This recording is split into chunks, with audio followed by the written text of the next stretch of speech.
Hi friends, ఎలా ఉన్నారు? చూడండి ఫ్రెండ్స్, మీకు ఒక గేర్ సిస్టమ్ బండి, మోడల్ గేర్ సిస్టమ్ బండి మీకు చూపిస్తాను. ఇటువంటి బండి మీరు ఎప్పుడైనా తోలారా చెప్పండి ఫ్రెండ్స్.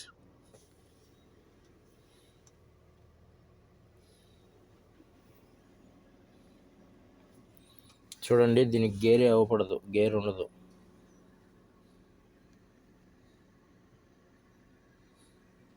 సిస్టమ్ ఎలా ఇచ్చాడో చూడండి. ఇదే గేర్. చూడు, పార్కింగ్, రివర్స్, న్యూట్రల్. ఇది రన్నింగ్ అనమాట. టీ అంటే రన్నింగ్ అనమాట. ఎస్, దీన్ని తిప్పాలి ఇలా. చూసారా ఫ్రెండ్స్? ఇంకా మంచి మంచి వీడియోలు చేస్తాను. మన ఛానల్ సబ్స్క్రైబ్ చేసుకోండి ఫ్రెండ్స్.